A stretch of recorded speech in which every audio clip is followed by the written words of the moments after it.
A heartbreaking loss in volleyball. Essex and King and Queen in the regional championship. Basketball just around the corner, and guess who? We have Lyndon Garner 2009 State Football Championship in the house. Get your popcorn ready. Matter of fact, get your turkey ready. Put us on your big screen. Will Lewis, Coach Thomas Roane, NNK Sports Talk Live on Hot Mix VA, coming to you next. Boom! NNK Sports Talk Live, myself, Will Lewis, along with Coach Thomas Roane.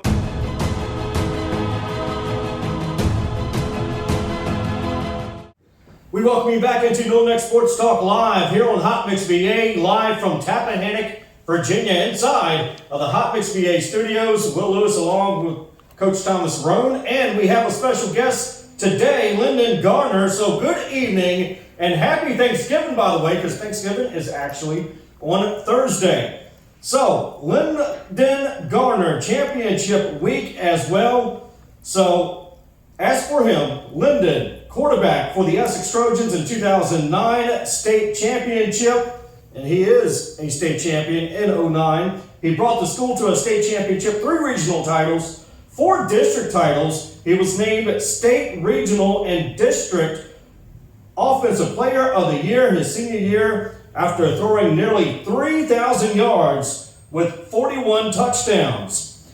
In 2009, first team All-Northern Neck District Region, All-State. He also won 2 district titles, 1 regional title in basketball, finished second in 2008 with a district and regional title in baseball.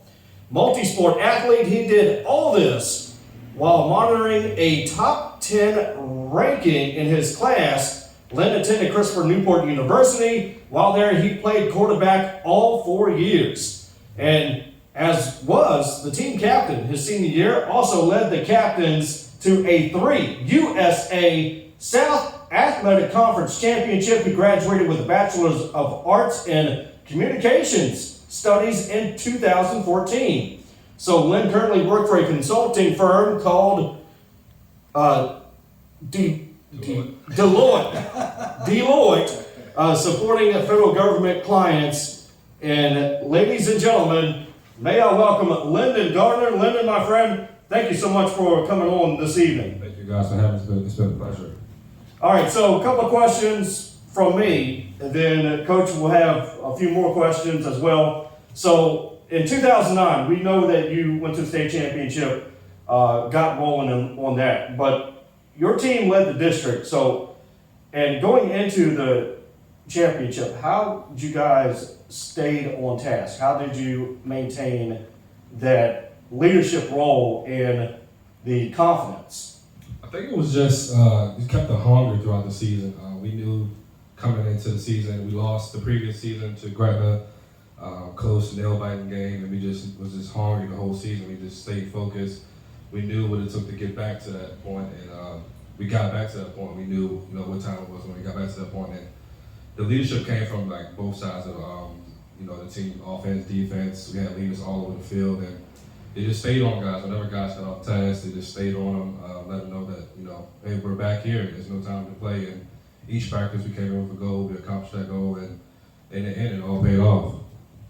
And our second question at CNU, did you get to play with any of the NFL guys that are currently possibly in the day or formerly? No, not at CNU. We had a couple of guys that did tryouts, but no one went professionally to play. So, we just had a couple of guys that was stellar performance at CNU, but didn't further the career. That's great. And one third question for me, then I'm going to hand it over to Coach. If you did play in the NFL, what team would you want to play for? What would be the ideal team?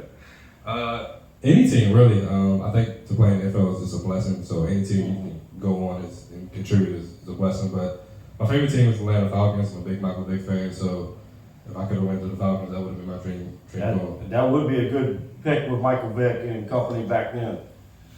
What's up, homie? What's up?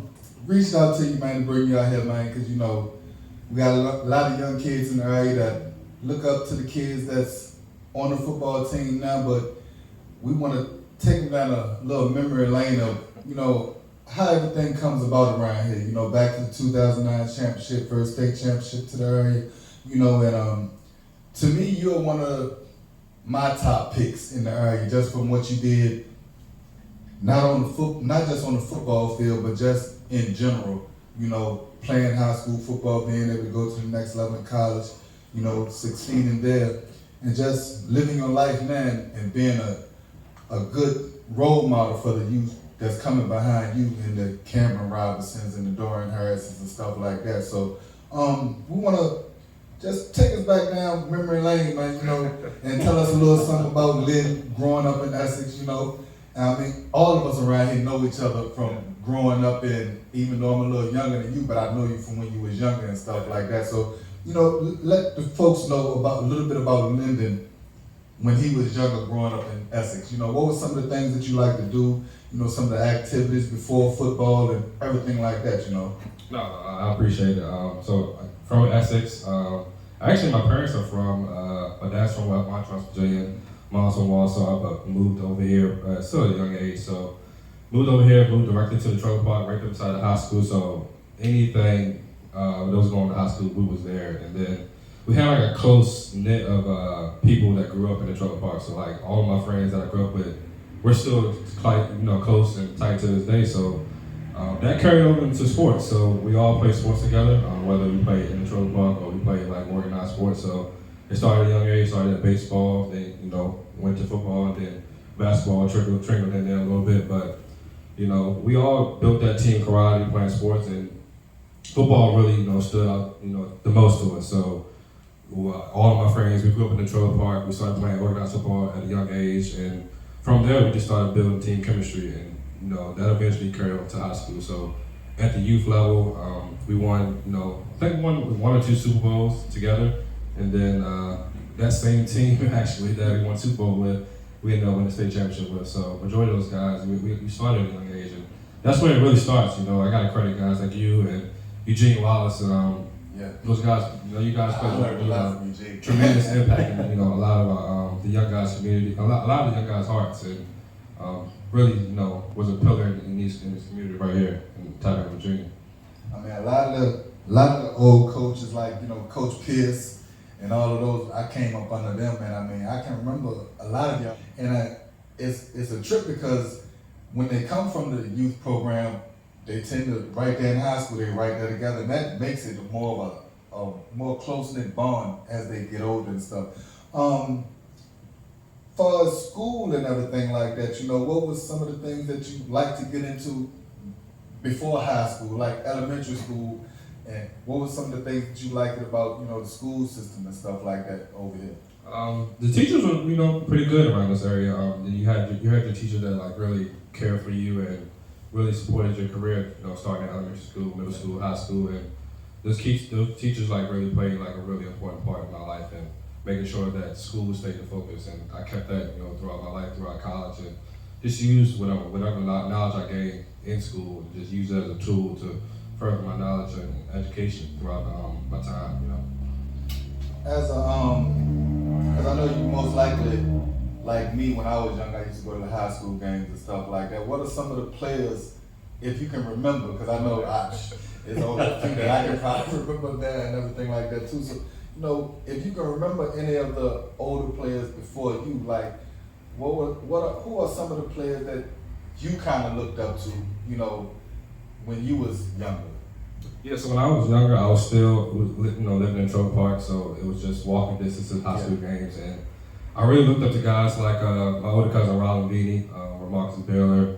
Guys like those were, played an important part in my life, and looked up to guys and knowing they could do it, and it really set the mindset of when we get to that level, we can do it as well. So those guys, going to the state championship, unfortunately losing, but that really put it in my head like, oh, we can make it there, we can actually win it. So, those two, I can really stood out, really played an important part in me developing my football career.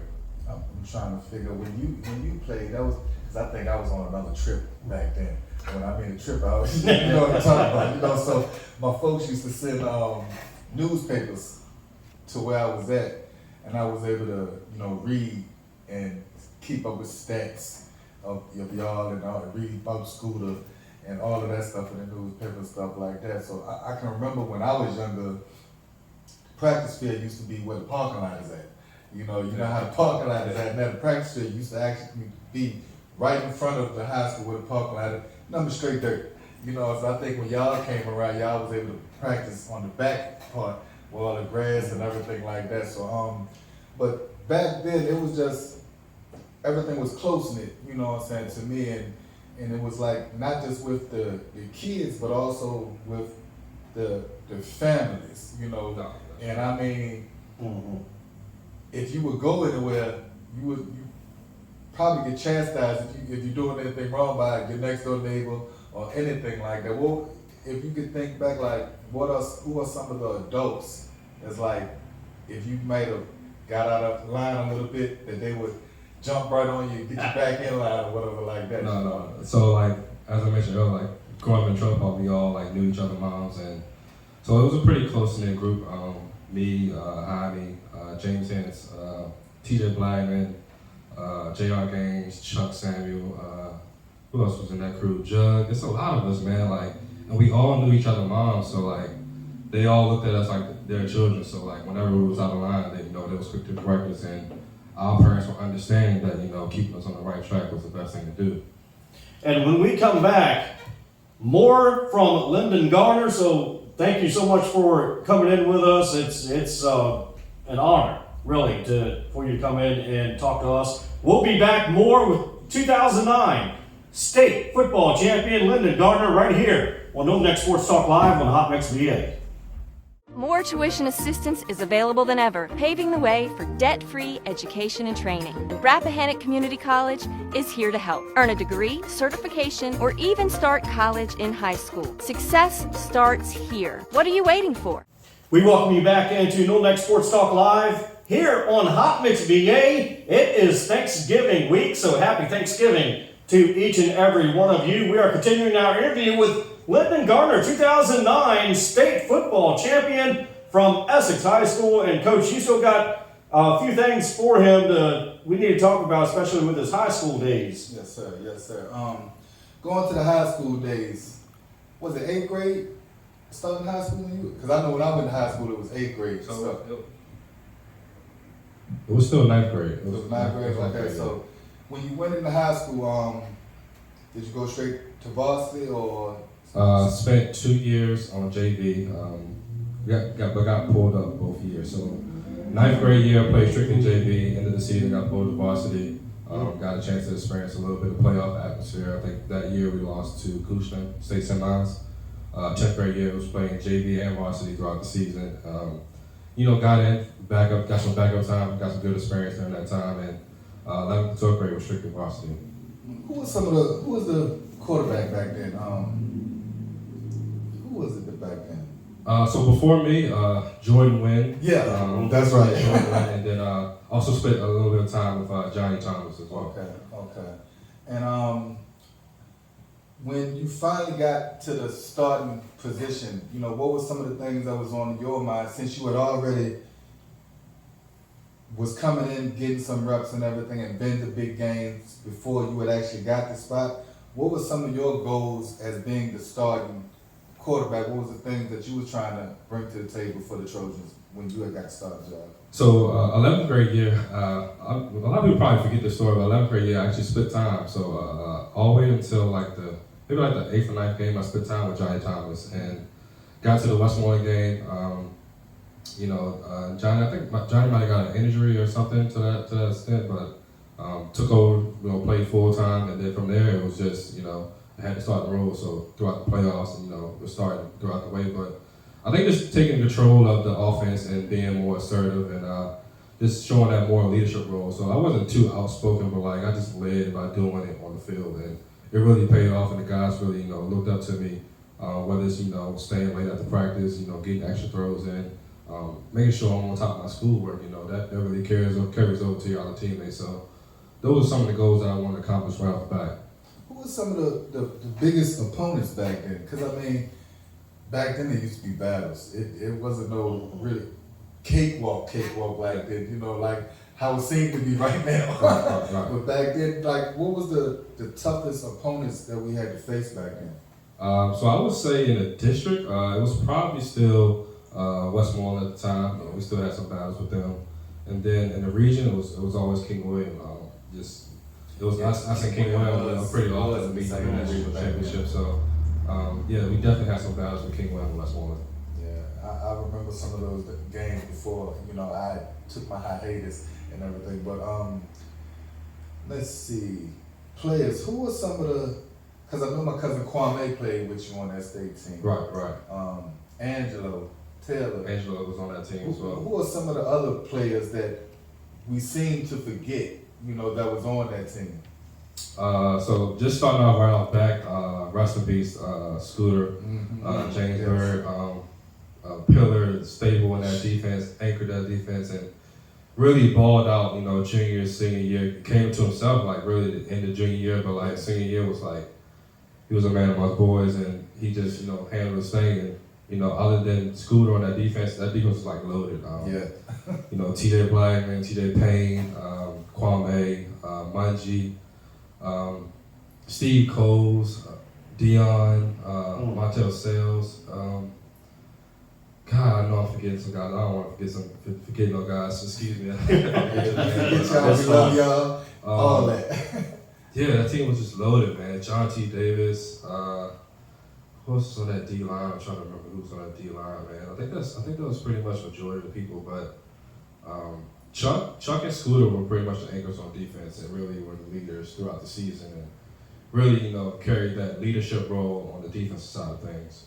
I mean, you look at some of the defensive linemen now from the last couple of years, if they know their history, a lot of them try to emulate Scooter.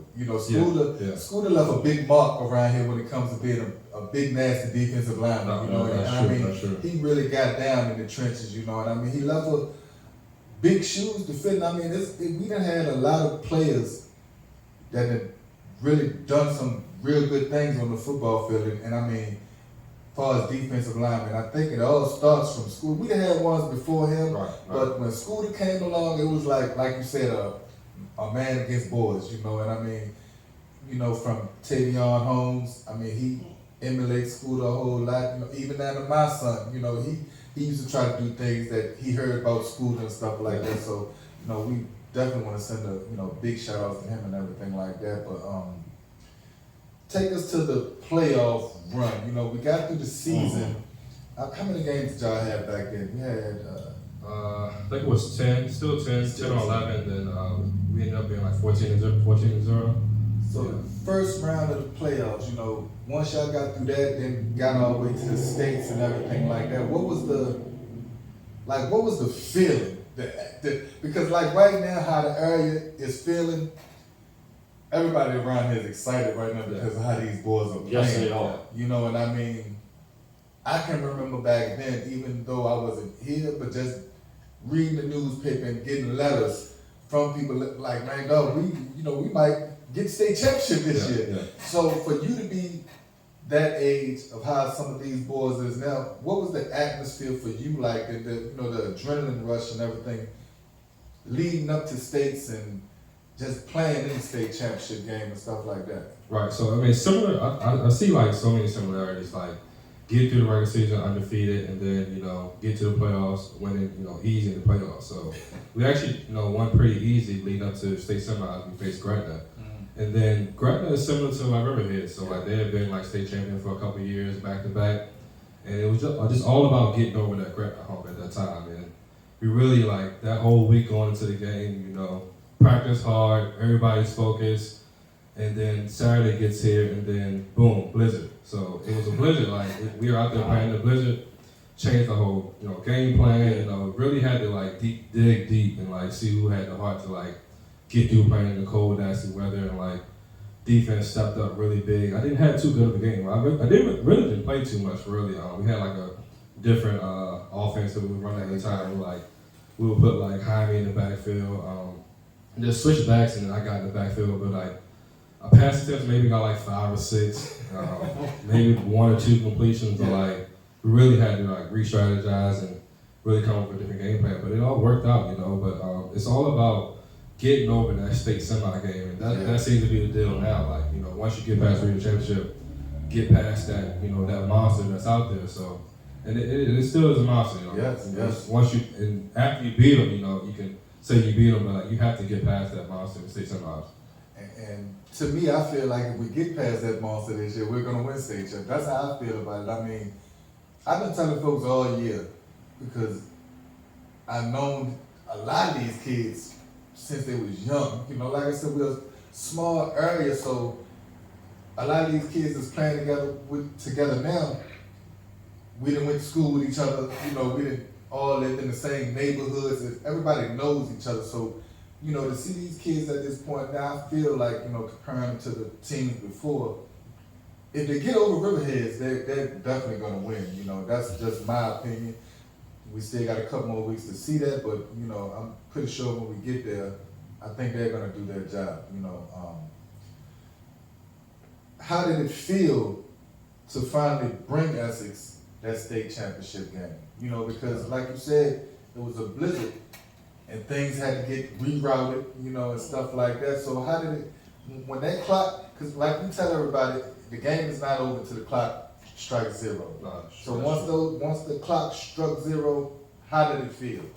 A sense of relief, like a really big sense of like, phew, we got past them. Like it had been like an obstacle, like, you know, I mentioned earlier, like facing my junior year, close game, I think lost maybe like by 5 points, and facing them again my senior year, winning, you know, 8-0, you know, bad weather, trying to re-strategize, game plan, and a real big sense of relief, like we got it, we got over that hump, and now it's time to like refocus, you know, and really, you know, finish out this task that we started at the beginning of the season.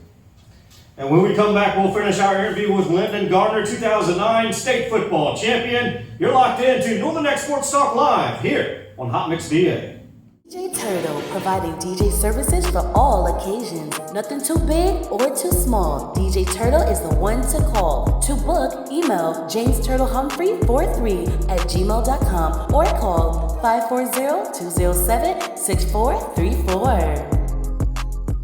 We welcome you back into Northern Next Sports Talk Live here on Hot Mix VA. Thanksgiving weekend. And yeah, happy Thanksgiving to each and every one of you. We thank you for tuning in, for wherever you may be tuning in from, whether it's Spotify, Anchor, or wherever the podcast may take you, and on the YouTube channel. So if you are home Thanksgiving morning, put us on your big screen and have us be part of your pre-game festivities before those NFL games kick off as well. Well, we are here with 2009 Essex football state champion, Lyndon Gardner, and Coach, we were talking about the 2009 state championship with him, and we have a couple more questions for him as well pertaining to that and into college. Take us to 2009 to that state championship against, was Radford, right? Yeah, with Radford? Radford, Yeah. Radford. Take us to that game, you know, and the outcome of that game, you know, the atmosphere of that game. What was you all thinking during that game, you know, because, you know, if you win that, we get them rings. You know, we get that championship on our back for a year, and you bring Essex the first title. So take us to that game and what you was thinking and what was the atmosphere for the whole team. Yeah, so once we got past Gretna, you know, the sense of pressure was still there. Yeah. So lead up to that whole week lead up to the game, you know, people were banged up from like the previous game. So like the Gretna game, a lot of people got banged up. So like we're practicing, you know, trying to work out the kinks. But, you know, leading up to it, you know, the community really did a great job of like, you know, showing support and being behind our back. So like, you know, going down there early, you know, practicing at, forgot what high school we practiced at. It might have been like Alta Vista or it might have been Cave Spring, but one of the two practiced, you know, a junior year and senior year. So going down there early, you know, practicing, the guys were, you know, really loose, but we still felt the pressure at the time. So like we were focused, completely focused, no playing around. I can't say that about that team. That team really didn't play around much. You know, there was no joke on the sidelines. There's no cutting up in the classroom. We was focused on one goal, and that one goal was to win the state championship. So leading up to that week, you know, we was focused. Focus is ever. We just knew we had to come back home with that, you know, with that ring and with that trophy. Now, once the clock struck zero, can you remember the score of that game? Oh yeah, it was 30-0. So once the clock struck zero, and you know, and cause I know how Coach Jones is. He's real theatrical. You know, Yeah. once that clock struck 0 and we came away with the title, what was the feeling then? I mean, you know, I don't know. It's hard to describe it really. I think most of the guys might have cried. You know, hugged each other. And, you know, we really had a big support system. So like the stands were packed with like Essex folks, and then other counties supporting us. So felt a sense of relief. I know me personally, I might have shed a tear or two. Ran and hugged Coach Jones, and then found my parents, hugged them, and then on the bus, I just remember like yesterday, I called my older cousin Roane, and Yeah, I remember him. I told him, I was like, we did it, man. I was like, cause he was on the team that went to there, but like they lost, so like to call him and tell him we did it, like I felt like we did it for like them and everybody who came before us. So like it was just a wonderful feeling, a feeling that you may feel it again, but not told to that extent. But and everybody was just so happy. The town was happy. Everybody was just genuinely like happy for us, man. And that was like the best feeling ever. Did y'all Gatorade Coach Jones? I think they did. I'm pretty sure they did. Yeah, I was saying, That's a tradition. That's a tradition, man. Even at the youth level, I done got it a couple times at the youth level. So, after that, everybody has the goal of continuing their education at college and, possibly playing football at the next level. And being that we're from such a small area, sometimes it makes it hard for us in this area with the, just getting your name out there and different opportunities that may come arise and elsewhere that we might don't see here. What was your recruiting process like? And what made you come to the decision to go to Christopher Newport University down there at Newport News? Yeah, so junior year, I didn't have any offers, at any level, and then the success from senior year, like really like catapulted my career, and that's when the offers came. So like I had CNU, of course, Randolph-Macon, I might have been Hampton-Sydney, Bridgewater, Shenandoah. Virginia State came late, but it wasn't a full ride. So by the time I already committed to CNU, but committing to CNU came off of Coach Organic down there was recruiting me, and it came down to CNU and Shenandoah actually. So I think I made the right choice. I'm trying to say they came out and CNU and Shenandoah. Yeah, I made the right choice. Coach let me know what it was coming into the situation, so I was like maybe like 5 or 6 quarterbacks ahead of me. I would have been last on the depth chart. I was last on the depth chart with another freshman quarterback, but I knew, what I was getting myself into, and I knew it was like the best situation for me and my family at the time. Because reason why I asked you that, because a lot of kids, they want to go Division I, everybody want to go Division I, yeah. But they really don't understand what that entails or what they have to do to get that, and to me they kind of breeze over Division IIs or some maybe look down on a Division III, not really knowing that if you go to a Division III, you can get on the field just as well as the same, Sure. and can be able to possibly have an even greater career at the Division III level compared to what you would have at any other level. What are some of the things that a child needs to really look forward to when it comes down to going into college and playing college sports and everything like that? Because just like you said, you was at the bottom of the depth chart, and I done had to have a couple conversations this year with my son that's currently at CNU, coming from here, starting on varsity as a freshman and never really being on the sidelines to having to be on the sidelines sometimes, because you're so young. What are some of the things, because you got camp as soon as you get there, it ain't just you just get an offer and you go right in college and everything just happens. No, you got camp. And so tell us some of the things that they should be on the lookout for if they get to that next level. Once you get to that next level, it's almost like starting all over again. You have to work hard and really start at the bottom. So like I started at the bottom and worked my way up. But like when you first get to college, you go to camp. That's 2 weeks. That's 6 a.m. to 10 at night. You know, that's a real shell shock for a lot of kids. You know, a lot of my peers, you know, some made it through, some didn't, but like it really, you know, weeds out who's built for it. So no matter what level, D3, D2, D1, you know, it's all the same regimen. Like you're gonna get up at 6 a.m., you're going to sleep at 10 p.m. And you're grinding 100%. Whether you're grinding on the field, in the classroom, it's a grind. And you just can't give up on that grind. And there may be moments where you want to feel like you want to give up on it, but you just have to keep pushing through. And I've had a conversation with Trey, had a conversation with Dre, and both of them, I just keep telling them, like, keep grinding, man. It's a process, you know. You're starting over, but, you know, you let your work speak for itself in the classroom and on the field. Once you got the starting spot, how did it feel to win championships at the college level, and then eventually going on to graduate, you know, with your bachelor's and being able to take care of your family now as a grown man, you know, after going through high school and college? And how did college help you to be a better man that you are now?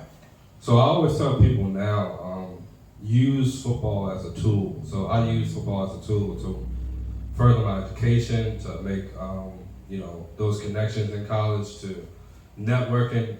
You know, college is all about networking. In today's world, in the job world, it's all about networking, who you know. And I met the right people and just, you know, grinding my way and just never stopped. So I just use football as a tool. And that's what I want to get across the kids now. Like, football, you know, is good, but like, use it as a tool to like further your knowledge of the world. You're trying to get ahead in life, and, you know, and just never just totally put your eggs in one basket when it comes to football. You know, use that to, you know, propel your career. You know, no matter whatever you do at the next level. Okay, a couple more questions. Well, actually, looking at this team now, how do you feel about this team? Because I got my opinion on, and I know how I think we're gonna go. Because this team's similarities is right neck and neck with your all's team. So what's your opinions on this team and how far we think we can go? Yeah, this team has what it takes to go the distance. I see a lot of similarities between that 09 team and this year's team, and they have what it takes to, you know, get over that hump. I think they can get past, you know, these next 3 games. You know, they'll be solidified in history, and I think they have what it takes. You know, not overlooking King Clean, really taking it week by week. You know, any team can get beat, and no matter your record, you know, how you've been playing up to this point, take it week by week, and, you know, just keep pressing forward and stay focused. But this team has what it takes. They put in the work all season. They put in the work, you know, preseason. I worked with some of those guys, and those guys really did put in the work. You know, whenever we had sessions, and those guys were, you know, they didn't complain. They did, you know, whatever I said to do in any drill, and, you know, they really, you know, put 110% in, you know, putting in that work and making sure that that work is going to sustain throughout the whole season, and it's really showing now. All right, when we come back, we're going to wrap up our questions with Lyndon. You're locked into Northern Neck Sports Talk Live right here on Hot Mix VA. Follow us on Facebook, on our social medias, Instagram, Hot Mix VA Radio, hotmixva.net. We're on the web, and make sure you download the app Live 365 for the free Northern Neck Middle Peninsula Hip Hop and R&B radio station, which is Hot Mix VA Radio. That's right. Keep a link with us all kinds of ways. Now download the app, keep listening, follow us. Just keep a link with us because we got some more stuff on the way and some more good things in the works. But like I said, we just want to thank you guys. Yep. We welcome you back into Northern Neck Sports Talk Live here on Hot Mix VA Thanksgiving week. So we hope when you see us on the YouTube channel, on the Hot Mix VA Radio YouTube channel, put us on your big screen Thanksgiving morning and let us be part of your pre-game festivities before all those NFL games take place, because you're going to want to hear what Lyndon says, the 2009 state football champion, here with us today. And we have instead of a coaching tip, we have a Lyndon tip coming up, Coach. Yeah, we got a Lyndon tip coming up in a few shakes for y'all, but this is one of the questions I want to ask you. You know, I know you're on Facebook, you know, and we're seeing all this top 5 going around this week and everything with some of the ex-players and some of the alumni of the school and everything like that. And to me, I'm old, I'm 40. So I came around in the 90s, and so when I look at different players, I'm kind of geared towards the 90s, 2000s, and stuff like that. So some of my players, you know, some of the younger boys, they probably don't even know, like the Mick Greens and the, you know, the Jared Wormleys and the, let's see who else, the Darnells and the Boones and stuff like that who played in the Big Chesters and stuff like that. You know, even Tuck Martin, you know, when he was young. So who if you was to pick a top 5, you know, who would Lynn Gardner's top 5 be from Essex High School? From Essex High School. This is tough, man. Please don't get mad. This is tough. But no particular order. I think I would have to go, and I had this conversation with him earlier today. Chuck Samuels. I don't think he gets enough credit, but like he has the accolades to back up, you know, where he stands on that top 5 list. And from there, I'm going Lamar Stewart, of course. He's legendary. Lamar speaks for itself. Lamar was Cam before Cam was ever before Cam came around. Lamar was big, fast, and you just couldn't tackle him, you know. Right. So keep on. And then I'm going to have to add a person I mentioned earlier, Marcus Builder. You know, a little bit undersized, but still had the heart, the power, the speed to like do everything that, you know, some of the bigger guys had. So Chuck, Lamar, Marcus, and then I'm going Jared Werner. I didn't see him play personally, but a lot of guys have him on the list. I've seen film, older film of him, and you know he was remarkable. I just hearing like the stories about him. Jared was like lightning. Yeah, lightning in the ball. I mean, he was real quick. I can remember watching him, and it's like the player be right there, have him lined up. The next thing he would put his foot in the ground and be gone. That's true.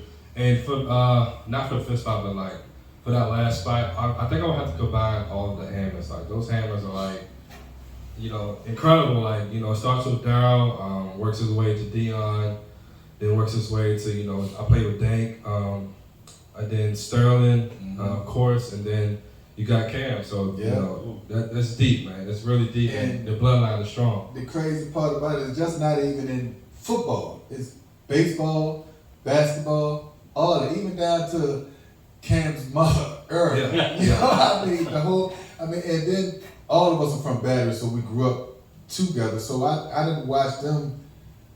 When it comes down to like Eric, the father, you know, I kind of emulated from what I tried to do with my boys, because, you know, if you look back in the day, Eric was always there. You know, from coaching youth football with the boys, always being there with Sterling and Dion and Dankin and Erica, you know, and I mean, the whole family, man. But the main one is Daryl. Yeah. You know, Daryl, he's the one that made all of them see the vision. You know, and then I believe when Sterling came around, you know, I can remember Sterling when he was real young. I started coaching him at Flag with me and Coach Pierce and all of that stuff. And we seen it with him, you know, how he was going to be in with Cam and Teron.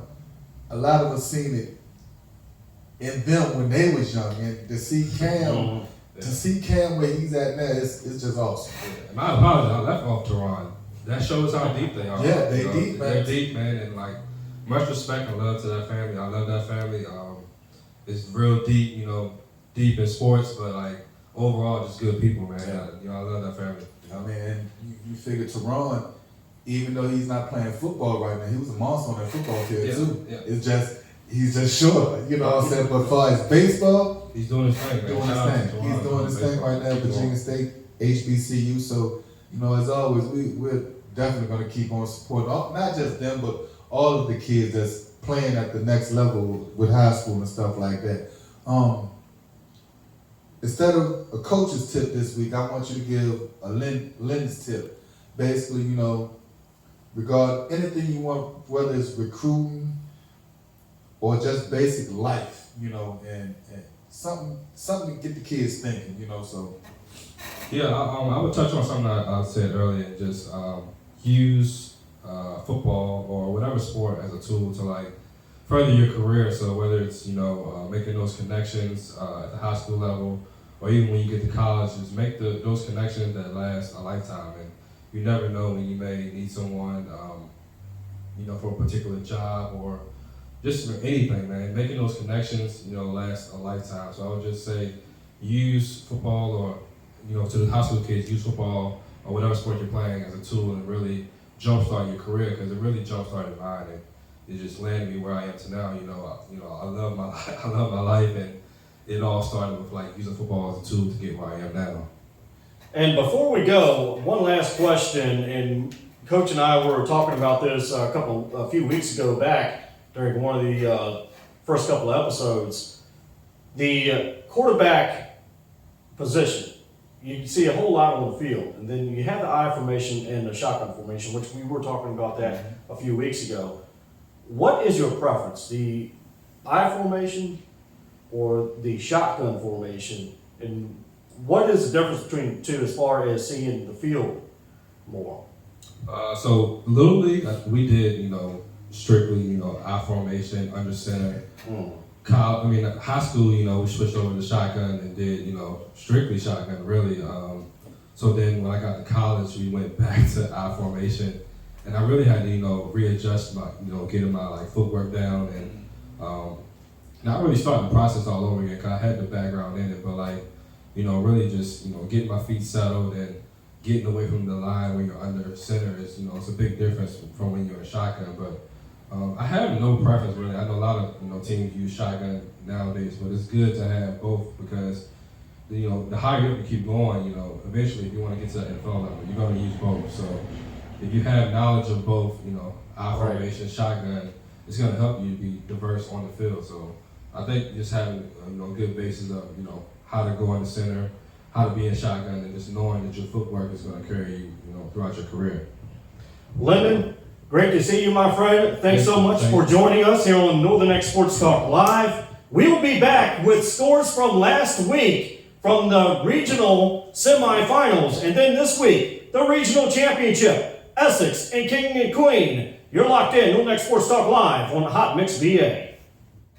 Hey guys, it's Will Lewis and Coach Thomas Roane. We thank you so much for watching us. And yeah, it's a brand new Northern Neck Sports experience. Something like none other in the Northern Neck. It's Northern Neck Sports Talk Live. Yes, you can listen to us live on Tuesday nights, and audio, and watching us on Thursdays. Yes, you got 2 for 1 here on Hot Mix VA. You don't want to miss it. We have interviews coming up, Northern Neck Sports District Play. We're into that right now. You don't want to miss it. Coach, brand new Northern Neck Sports experience. Yes, sir. We're going to be out here every Tuesday, Hot Mix VA Radio. You can listen to us on the radio station, or you can come out and check us out on Thursdays, the visual. So come on through, check us out. Coach Thomas Roane, along with my co-host Will, Hot Mix VA Radio, Northern Neck Sports Talk Live. We see y'all. We welcome you back into Northern Neck Sports Talk Live here on Hot Mix VA. We just got done speaking with Lyndon Gardner, 2009 State Football Championship. Good to see him. And what a great interview he did with us. So yeah, thank you, Lyndon, for coming in with us here in the studio here on Northern Neck Sports Talk Live. All right, let's get to last week, Coach. Yes, sir. Regional semifinals, and here we go. King and Queen over Northumberland, 28-12. Over there at Northumberland. Matter of fact, they were at King and Queen. 28-12 over Northumberland. We expected maybe a closer game than that, or a closer score. However, King and Queen moved on. I definitely expected a better game than what was produced. First half, it was basically tied up 6-6. But seems like when King Queen came out after the half, they put up 228 total yards in the second half, and 3 touchdowns pulled away from Northside. Malik Holmes was a big part of that. I think he scored Malik scored all, let me see, 1, 2, 3, 4. Malik scored all 3 touchdowns, and the running back Nelson scored 1. They just rolled over Northside. Malik Holmes, he went 3 of 7 for 37 yards. 24 was his longest pass that day. They really didn't do that much in the air, but a lot of their damage was done on the ground. The following week, Northside done a lot of their damage on the ground, and this week, King Queen done it, to them. You know, Malik Holmes went 19 carries on the ground with 137 yards. 35 was his longest with 3 touchdowns. Cam Berry had 10 carries with 54 yards. 29 was his longest. Jaden Nelson, he had 10 carries for 73 yards. 20 was his longest, and he had 1 touchdown. Receiving wise, Jaden Stanley had two receptions for 13 yards. Mekhi Dabney, the sophomore, had 1 catch for 24 yards. Northside, Tariq London, the young freshman, who was second. He was second in the district as far as passing, and he made second team all district honors this year. For to be a freshman, that was real good on his end. He went 9 for 16 with 1 interception, 2 touchdowns, and threw for 176 yards. And he had 2 touchdowns. Cameron Selden, Tennessee commit, he had 15 attempts on the ground for 70 yards. Markel Cockrell had 4 attempts for 14 yards. Receiving wise, Cameron Selden added on another 5 catches for 102 yards. Caleb Williams had 2 catches for 53 yards with 2 touchdowns. Markel Cockrell had 1 catch for 14 yards. Marcus Bromley added on another catch for 7 yards. You know, so it was tied up the first half, but, you know, after the second half, King Queen came out, did their job, and defensive-wise, they really stepped up. You know, Malik Holmes, they did. again, you know, like we said last week, on both sides of the ball, Malik Holmes is a problem. You know, hopefully, you know, we'll see what he'll be able to do this week against Essex, but last week, he put on a show, 7 solo tackles, 4 assists, you know, 11 total tackles altogether. Another person that came in to help him was the senior Tyquan Spates. He had 11 tackles, 4 assists, 15 total, with 1 tackle for loss. Victor Dandridge had 6 tackles, solo tackles, 2 assists, and 1 tackle for loss. Jaden Nelson had 5 solo tackles, 4 assists, with 3 tackles for loss. And Mekhi Dabney had 1 sack. You know, so again, it was a full total team effort with the Central Tigers, and they sent Northside home packing and preparing for the basketball season. All right, next game, Westmoreland being shut out by Essex, 49-0 for most. This was not a surprise. No. And Westmoreland is getting ready for basketball as well. 18 seconds into the game, you know, Dorian Harris, right off the break, he went for 51 yards on a run play for a touchdown. So that lets you know right off the break how they was coming. They wasn't coming to play with Westmoreland. They came to, you know, finish the game and finish it fast. You know, the defense was all over the place, multiple sacks on the day. Cam Robinson, he had a 60-yard touchdown, pick six it was 40-yard pick six that he had made in the third quarter. That was a beautiful pick six too. Pretty, and I mean, he took it to the house with no problem. You know, first quarter, Essex put up 16 points. You know, like I said, with Harris on the 51-yard run, and you had Malachi Thornton caught a 16-yard pass from the QB Michael Bremer in the first quarter to make it 16-0. Cam Robinson got both of those 2-point conversions. You know, in the second half, they scored 21. A slew of, you know, different running backs, Avari Walker, and a couple more players, you know, Doran was able to get another touchdown. And they just went into the half up. You know, they wasn't letting their foot off the gas. After the second half, you know, the second string came in and some of the younger players, and they was able to produce, you know. A sophomore, Jaden Holmes, you know, he ran a touchdown for like 10 yards in the fourth quarter. And that's basically really letting us know what the future is looking like for Essex, you know, because you have young players like Jaden Holmes, Avontre Johnson, the quarterback, that's able to come in and produce on the varsity level, you know. And it was just a good sight to see. You know, Dorian Harris, he had 15 attempts on the day with 238 yards on the ground with 3 touchdowns. Again, Avari Walker had 4 attempts, 17 yards and a touchdown. Jaden Holmes had 5 attempts with 48 yards and a touchdown. And receiving-wise, Dorian had 2 catches for 31 yards, and Malachi Thornton had 2 catches for 27 yards and a touchdown. Westside, they couldn't get nothing going. You know, running-wise, you know, running back Jeremiah over there, he came with 13 carries for 64. Jaden Tosin, the quarterback, he threw for 1 for 4, 0 touchdowns, and only made 3 yards on them. You know, so Essex held Westmoreland to only 36 yards. Right. So whoever, you know, it's going to be hard for King Queen to come in this week and even pitch an upset to them. And from what I noticed on some of the replay videos between Essex and Westmoreland, it seems like Essex was getting to that offensive line of Westmoreland each and every time. And thus, like you said, only holding them to 36 yards rushing on offense. I mean, Essex defensive line is a real problem, you know, and from here on out, your offensive line has to really step up to them, you know, because they're fast, they're real physical, and they play as one, you know. I mean, whether it's 5 men on the front line or 6 men on the front line, they're all coming to get you. Number 55, Devin Balderson, a senior. Quincy Candler, senior. You know, Davion Rich, seniors. There's a bunch of seniors all across the board, and I mean, they're coming to get you, you know, so it's going to be real hard. Then on top of that, you know, Essex has a lot of first-team district players riddled all through the team.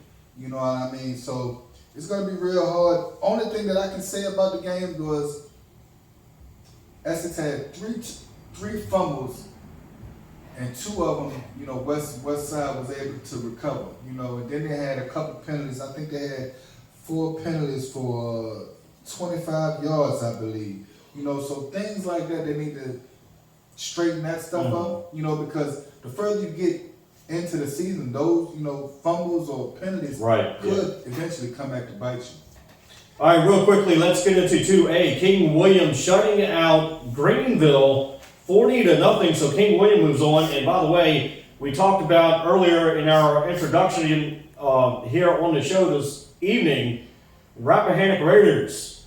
A very heartbreaking loss over the weekend in the state championship. Nonetheless, congratulations to them on a great undefeated season up till that point, and the first Northern Neck District team this fall to reach the state championship. So 30-2 overall record, 27 sweeps, Northern Neck District regular season champs, Northern Neck District tournament champs, Region A champs, and the Virginia High School League Class 1 state runner-up. When we come back, we will give you a full field rundown of the Virginia High School League Class 1 Regional Championships. Who's playing who? That's up next on Northern Neck Sports Talk Live here on Hot Mix VA. More tuition assistance is available than ever, paving the way for debt-free education and training. And Rappahannock Community College is here to help. Earn a degree, certification, or even start college in high school. Success starts here. What are you waiting for? We welcome you back into Northern Neck Sports Talk Live here on Hot Mix VA. Happy Thanksgiving. It's Thanksgiving week, so yeah, happy Thanksgiving to each and every one of you. Coach, we have some 1B, 1C, 1D scores from last weekend in the regional semifinals. 1B, you know, again, we're coming down to this championship round of the regionals, you know, and it's a rough road from here. Everybody got to play mistake-free, you know, and in the 1B, you got Riverheads. They played Sussex. Riverhead came away with that with a 47-20 win over Sussex. Lunenburg Central, they played Buffalo Gap, and they won 15-14. In the 1C division, you got Galax. They played Grayson County. Grayson County came away with the win on that, 21-14. You got George Wythe over Narrows. George Wythe came away with that with 48-28 Narrows. In the 1D division, you got Patrick Henry over Holston. Patrick Henry had 42. Holston had 7. And Lebanon against Grundy. Grundy came away with that win 32-0. So that's all your scores for the, you know, the 1A division, 1B, 1C, and 1D regional semis. Next round is the regional championship to see who gets to the state semis. Yeah, there's going to be a very tight-knit, close state competition this time around here in 2022. All right, let's get to the High School League Class 1 Regional Championship, which is this weekend right after Thanksgiving, so let's get to it. Number 2, King and Queen at number 1, Essex. Number 1 versus number 2. This is going to be a rematch. Where it's for real. It's a rematch for the last 2 years because we played King Queen last year in the same game on a Saturday, and Essex came away with that one last year. I think they came away with that one 28-16 last year in the state regionals. And Essex played King Queen early in the season, and they won hands down 48-8. And I mean, in that game, it was a straight defensive game. Essex was able to do whatever they wanted, offensively and defensively, and it seemed like the Tigers just couldn't get anything going that day. I mean, I think Essex held them to a total of 58 yards on that first game. And for a team that's usually coming away with 200-something, 40 points a game, that's very unusual, right. But, when talent meets talent, every player has to step up, not just one. That's what I believe a lot of folks seem to forget. It's 11 players on the football field at one time, not just one person. So you just don't think one man can beat 11 players on the other end. That first game they played, Malik Holmes went 4 for 22. He had 4 completions for 22 attempts with only 15 yards, an interception. His QB rating was 20.6 that day. That's of 100. And that was woo. As far as rushing wise, Malik Holmes had 12 carries for 8 yards on that first game this year. Cam Burr had 2 carries for 1 yard, and that's unusual for him. Right. Jaden Nelson had 12 carries for 22 yards. Receiving-wise, Jaden Stanley came away with 1 reception, 3 yards. Tyquan Space had 1 reception for 1 yard. Cam Burr had 1 reception for a -2.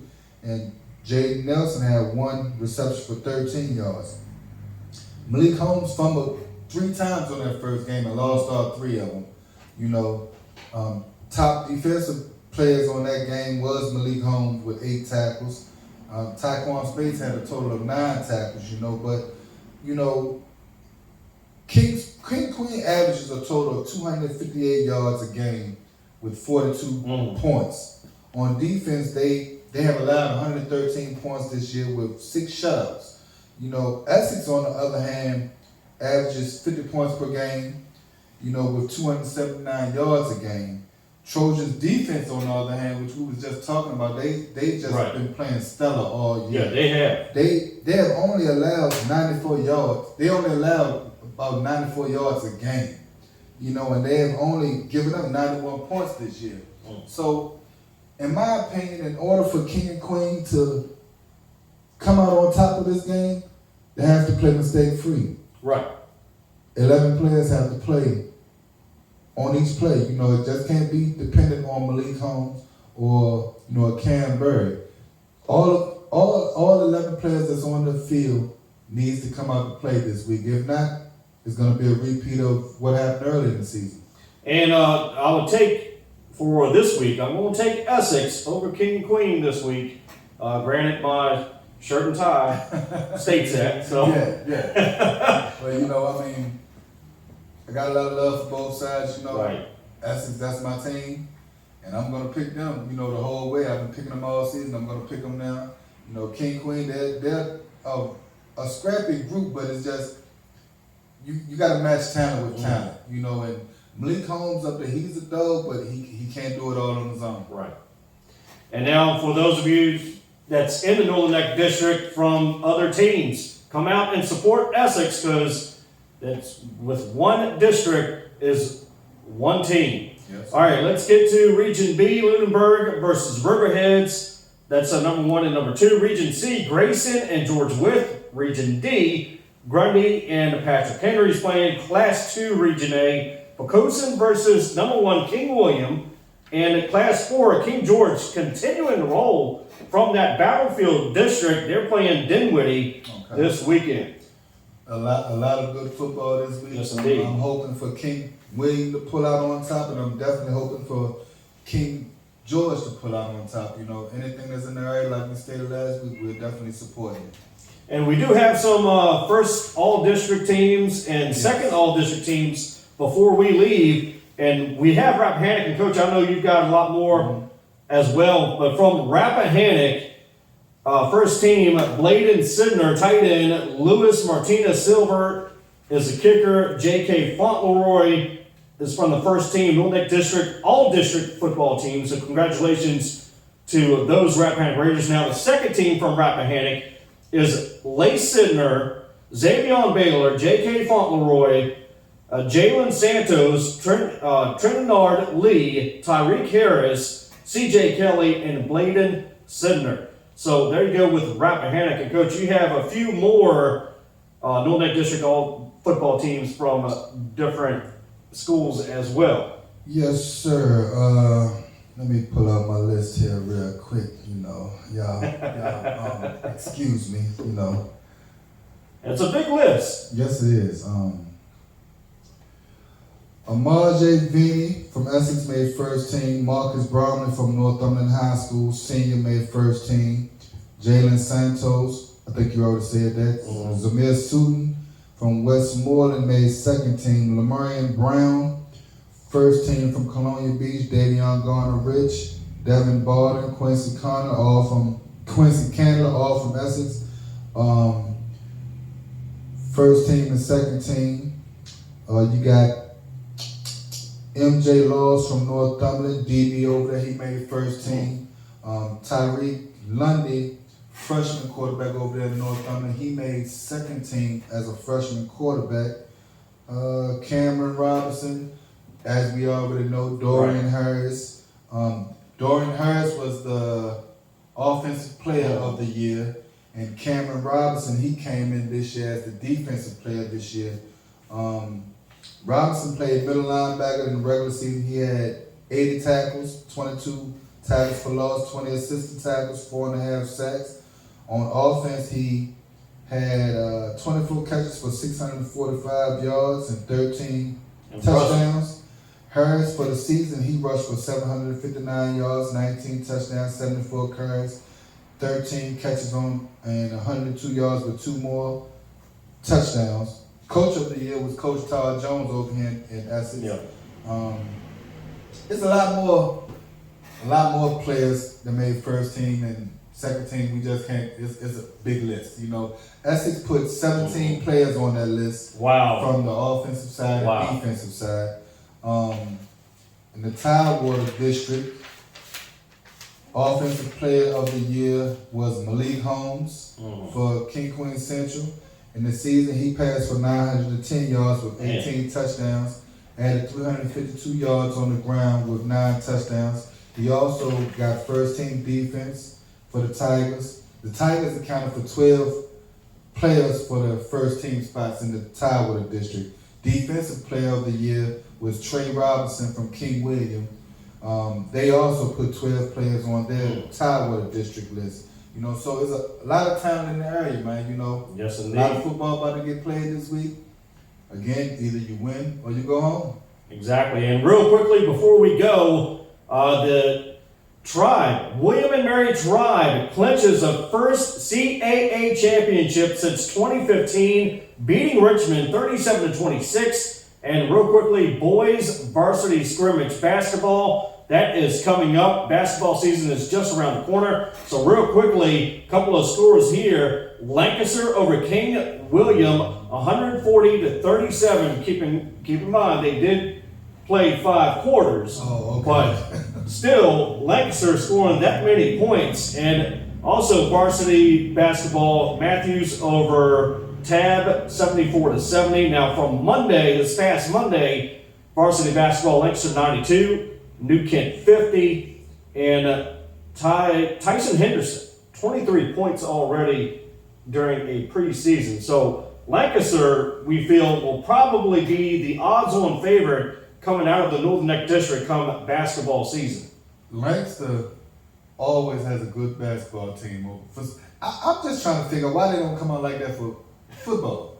I don't understand. Not sure. I mean, at the end of the day, they're going to be a top dog this year, and everybody got to put their basketball shoes on when they come play them. But I'm thinking they feeling a little upset too from last year losing Westmoreland.